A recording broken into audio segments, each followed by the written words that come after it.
పశ్చిమ గోదావరి జిల్లా నర్సాపురంలోని వలసదేవి పోస్టల్ శాఖలో భారీ గోల్మాల్ వెలుగు చూసింది. ఖాతాదారులు దాచుకున్న సుమారు 30 లక్షల రూపాయలను పోస్ట్ మాస్టర్ పక్కదారి పట్టించారు.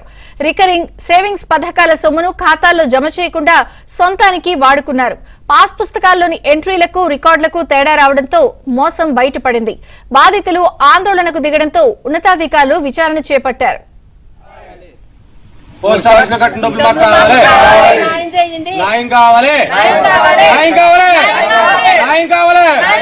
న్యాయం కావాలి.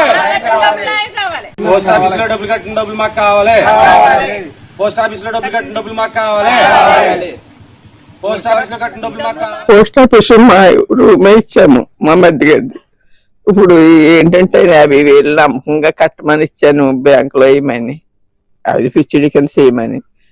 తీరబోయి వాళ్ళు నేను వచ్చి అడిగితే బుక్ కట్టుకెళ్ళి చూపించింది పైసలు ఇదమ్మన్నారు. నేను రూపాయి కోసం ఎగిరిపోయి కాలు ఇరిపోయి అలాగే ₹1 నాకు పింఛన్ వస్తుంది, వికలాంగుల పింఛను, అందులో వేసుకుంటా ఉంటాను మరి నెలలకేది. కనీసం ఈ రోజు ₹1 లేకుండా అయిపోయింది నా బతుకు. మేము పోస్ట్ ఆఫీస్ లో ఇన్సూరెన్స్ కడుతున్నాం సార్.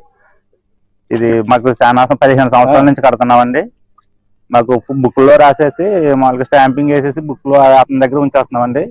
కట్టేస్తున్నాం మీ దగ్గర ఉంటున్నామని చెప్పేసానంటే మాకు 3 రోజుల కిందట అలాగా స్కామ్ జరిగిందని చెప్పేసి అన్ని తెలిసిందండి. సీతారాంపురం వెళ్ళి హెడ్ ఆఫీస్ లో పట్టాలు పట్టుకెళ్ళి చెక్ చేయించుకున్న దాకా మీకు